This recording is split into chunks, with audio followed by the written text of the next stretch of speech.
What are you dealing with? See, if you're serious about, if you mean what you say, if you're serious about waking up, if you're serious about realizing your true nature, what are you dealing with? What are you dealing with right now? If your true nature is available at all times, and no matter what you think, no matter what you think you are, that's still what you really are, thinking it's something else. No matter what you think you are, you cannot ever be anything but what you really are, all the time, right? So the veil, what's the veil? What's in the way of your experiencing your true nature right now? And how does the personality appear? Thoughts. In thought. It's that simple. It's that simple, right? Well, but the thing that's not that simple, now watch. This is the thing that's not that simple is something that you don't notice happening. The thing that's not that simple that you don't notice happening is your attention is being taken by your thoughts. Yeah. And you think you're giving it. But you're not giving it, it's being taken. And the thoughts that occur in your mind that attract your attention have to do with what you want and what you don't want. Yep. Isn't it? Yeah. That's what you're thinking about all day long. You're dreading what you don't want to experience. You're looking forward to what you do want to experience, right? And you're trying to control the world so you can get more of what you want and less of what you don't want. That's what the thinking activity is doing all the time, right? And so it has your attention, and you lose yourself in it. And when you lose yourself in it, you become what it says you are. When you lose yourself in it, you become the thinker of the thoughts. And if you're the thinker of the thoughts, you can't see thoughts as thoughts. You see thoughts as the truth. Do you understand that? If you take yourself to be the thinker of the thoughts, what you're thinking is the truth, right? What I think about you is what's true. Don't you notice when you're arguing with somebody, right? You're arguing because you're sure that what you think about them is true and they don't understand it. You're trying to help them, right? But they're thinking the same thing about you. So they're trying to help you understand that they know the truth, and you're trying to help them understand that you know the truth. Right? That's called a relationship, right? And then you find other people, right? Then you find other people to talk about, to get agreement about your position, so it's stronger. Oh, you think you're right? You think you're right? Well, let me tell you, I was talking to so-and-so, and they agree with me about you. Right? Isn't that the way it goes? You seek agreement, right? Because the more agreement you have, the truer what you believe is, right?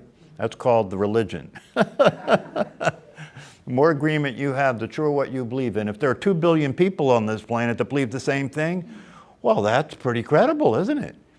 Even if they're full of shit. That's just a thought. See?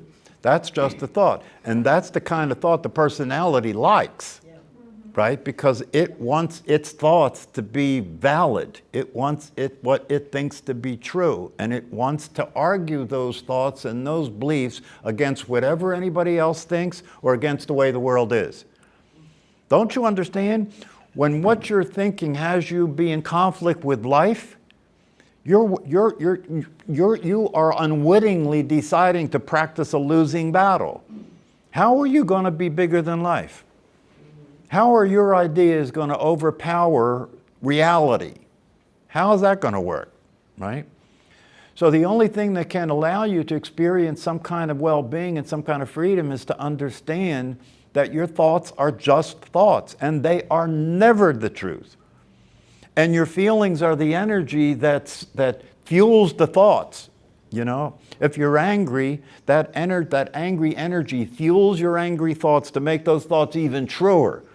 You'll fight for them because you're angry now, right? Or you're afraid. The fear is the energy that fuels the thoughts that have to do with your being concerned about your well-being. You're concerned about your survival, really, more than anything else. So those thoughts are fueled by fear, and because they're fueled by fear, they become more important. They become more believable. They become related to your success in your life in terms of whether you continue to exist or not. So the practice that we're talking about here is a matter of paying attention. It's a matter of paying attention. And if you're paying attention, and because you're paying attention, you can see the thoughts instead of having the thoughts take your attention, then you have the possibility of seeing thoughts as thoughts. Right? And if you practice seeing thoughts as thoughts and you're aware of what's actually happening instead of in your head about it, instead of listening to the voice in your head, right? Then you can start to make a comparison and see, wait a minute, these thoughts are not a good fit for what's happening here. My thoughts about this person who I've made a commitment to live my life with that's telling me that they're the devil, that's not a good idea. That's not going to help the relationship out, to believe that stuff, right? And so what do you want to do? What do you want to do? How do you want to be related to other people? How do you want to be related to yourself? Do you want to be related to yourself in terms of having your relationship to yourself be a function of your thoughts and feelings? Do you want to have your relationship with yourself and your relationship with other people be a function of what you think and how you feel? If you're paying attention to thinking, then the positive thoughts aren't a problem. But if you're paying attention to thinking, now you can recognize which thoughts are driving you crazy and ruining your life. But paying attention is the key to the whole thing. If you're not paying attention, right? If you're not paying attention, then your attention's been taken. And if your attention's been taken, right, then you're unwittingly having your attention be occupied by what you think and how you feel. So first of all, you do have time to meditate because whenever you're meditating, it's now. Which means you always have time to meditate because it's always now. Right? Mm-hmm. So, which is intended to say that if you train yourself to pay attention, so you recognize unrealistic negative thoughts when they arise, and you recognize feelings that will overpower your ability to see things clearly, right? If you train yourself to pay attention so you can see when you go off the rails, then you don't go off the rails, only your mind does. Yeah, because if you can see that your mind's gone off the rails, the you that's seeing that is not going off the rails. So just recognizing it for what it is helps you not to go off the deep end. It makes all the difference. Okay. It makes all the difference because if you're free from identifying with your thoughts and feelings, right, then you're free to look at what's happening and respond to that. And because you're free to respond to that, and because what you have available to respond to that is an unlimited intelligence, what do they call that? Open intelligence. Open intelligence. Awareness. Awareness is open intelligence. Well, I have the answers, but I don't know. You have the answers, but you're not paying attention to them when it matters. See, that's why the understanding is important, right? Because if you understand things, right, if you understand how things work, if you understand how the mind works, if you understand what the teachings tell us about what our true nature is and how things work, right, then you apply that understanding in practice. Right? So it's not just an understanding. You're using the understanding to motivate you to want to pay attention because you know if I don't pay attention, I will fall right back into the patterns. Yeah. I'll fall right back into believing my thoughts. I'll fall right back into having my feelings dominate my experience, and my life will suck. Mm-hmm. See, if you pay attention, if you just look at this in terms of moods, right? You know what moods are? Moods are like these subtle experiences that are there, like the weather's like a mood. Do you know what I mean? Like if it's raining, it's like a negative mood. If it's sunny, it's a positive mood, right? So our mind has moods, isn't it? Don't you notice that you're in moods, right? Oh, yeah. So if you notice you're in a mood, right, and you start looking at that mood not as that mood, but being aware of that mood, it'll change. It'll change. Why? Because it's always changing. How you feel and what you think is always changing, right? Right? So if you leave it alone, and you're just aware of it, it has no effect on you.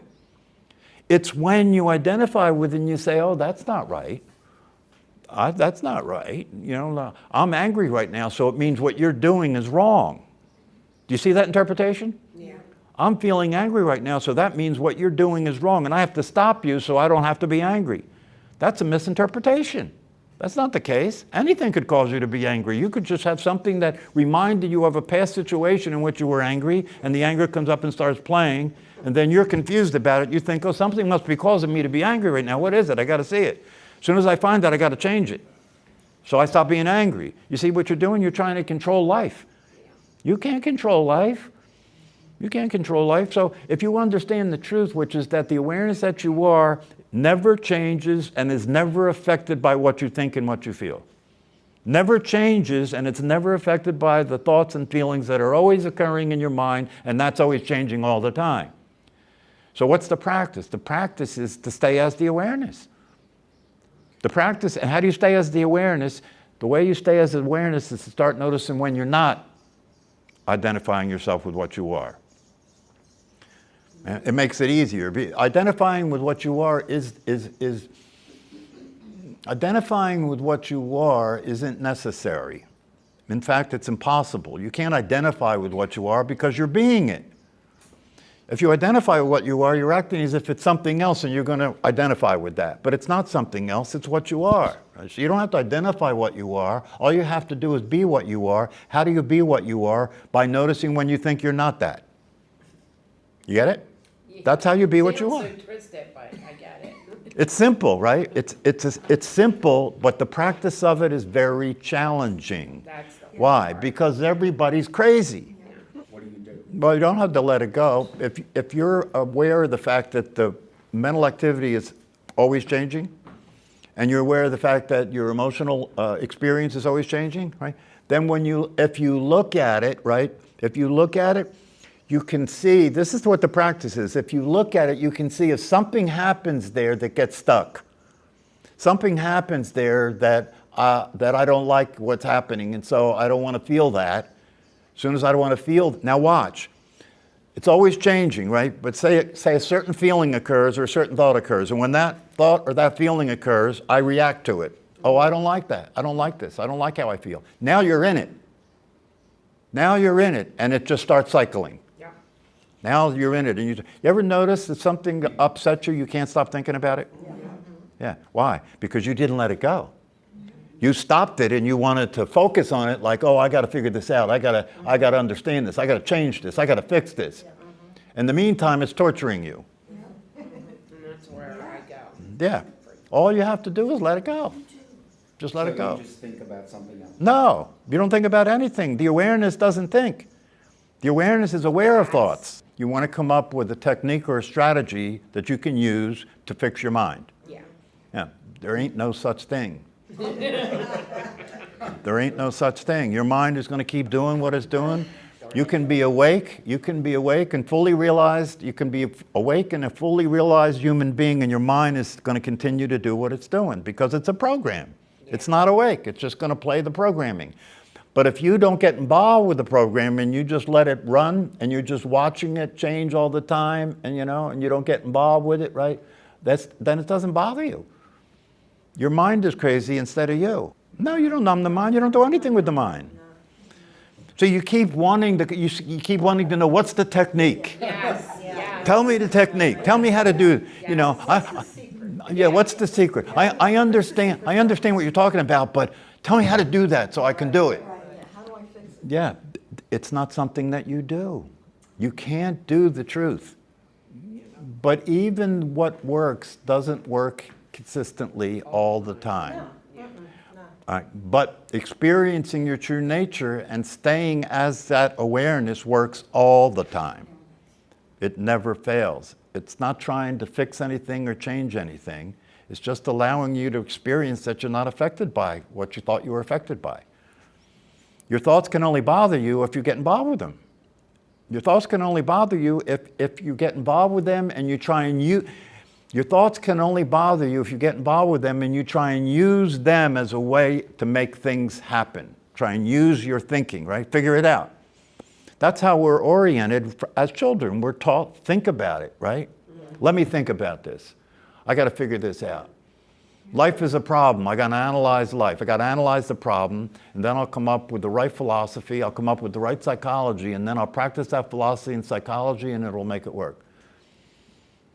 See, the thing about it is that the truth is so easy that it's incomprehensible and undoable by most people.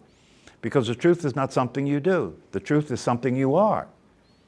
That's something that's people have a lot of difficulty understanding. Why? Because you're used to identifying yourself as a personality that does things, right? The personhood. You take yourself to be a person that does things. As long as you take yourself to be a person that does things, you're going to be busy, and you're going to get tired, and it's going to wear your ass out, right? But that's not the truth. The truth is there's nothing to do. What is it? I was listening to Ramesh Balsekar talk about this, right? And he said, he was asked by people in the seminar that he was teaching, well, what's it like after you're enlightened? What's it like after you're awake, right? And he said, the way that I would describe it to you is to say that in an awake state, thy will be done. In an awake state, I understand that the idea that I was the doer was an illusion that I was experiencing that was causing me to go through a lot of suffering. But when I woke up and realized that there's nobody here, this is what we mean when we say the personality isn't real, right? There is nobody here. So if you remove what you thought was here, right, what's left? What's left? There's a source somewhere, isn't there? Yeah, there's a source somewhere, but it ain't you. It's not you. And if you start to realize that whether you call it God or you call it the cosmic order that's playing through you, however you want to conceive of it, it doesn't really matter. But it's not you, right? And if it's not you, then you stop worrying about everything. Because if it's not you, there's nobody to worry about. You're just here for the ride. Your life is an experience that you can either fight with, you can resist, you can try and change, you can try and control it and make it different, or you could just relax and allow it to be the way it is. How do you know when you've been awakened? Like, do you get an actual feeling or actual, like, vibe, or like, what makes you actually awake opposed to anyone else? Traveling, the way Paul Hederman describes it, is traveling lighter. You're not troubled. You're just not troubled. Do you feel lighter? Of course. Yeah? Yeah, you feel it. And the lightness you feel is not because it's not because there's no thoughts happening. Yeah. It's not because there's no feelings happening, right? It's because those thoughts and feelings are not you. You're just aware of them. They're not controlling you. Yeah, you're just aware of them. And if you're just aware of them, they're not affecting you. They're just happening. And whatever's causing them, thy will be done. Whatever's causing your thoughts is thy will be done. Yeah? So you just be aware of it. You be aware of it in such a way that you don't identify with it, so it doesn't have you speak and behave as if you are it. That's one of the things that this author said that I mentioned earlier. He said to be a good political leader, because he talks about politics, and he said the thing that is falling apart right now that's going to cause big trouble is people don't trust the politicians, and they don't trust each other anymore. Right. And trust is the glue that has a society work. You trust the rule of law. Life has some predictability about it, has some structure. And he was saying that's coming apart at the seams right now. And why is it coming apart at the seams right now? Because we have leadership that doesn't understand, right? And he was saying, when he was talking in this interview, he was saying that when I'm speaking right now, I don't just say whatever comes to my mind. That would be stupid. You have no idea what kind of crazy nonsense is in my mind. And if I let my voice say that stuff, I'll cause all kinds of trouble. I'll confuse people. I'll talk about things that are totally crazy. Right? So between my mind and my mouth, there's a wall. And that wall is a filtering system that filters out all the stupidity and all the crazy ideas, right? So that what's left is what's useful and meaningful for me to say. How many people are practicing that? And if you have somebody that's leading the country that's not practicing that, look at how that's going. And that's exactly what's happening. The guy that's leading the country, his mouth and his mind have a direct relationship. There's no filtering going on. No filtering going on. That's why it's so crazy making. That's why it's so crazy making, because there is no consistency. There's nothing grounded in any reality. It's just coming from impulse all the time. Impulse, impulse, impulse. And if you're living your life that way, you're going to be suffering and you're going to be causing other people to suffer. So what's the key? Pay attention to what's going on in your mind and understand, right? That's raw material, and there's a lot of stupidity in that. There's a lot of craziness in that, right? That's left over from your past experience, right? But if you pay attention to it and you have yourself grounded in the truth, which is your true nature, right? Then you'll be a lot easier to get along with because you won't be talking stupid shit. You will keep your attention on what's coming out of the mind and only allow what comes out of the mouth. You only allow what comes out of the mouth what you see is workable and has wisdom. And then your life will work. It's as simple as that, but it's a practice.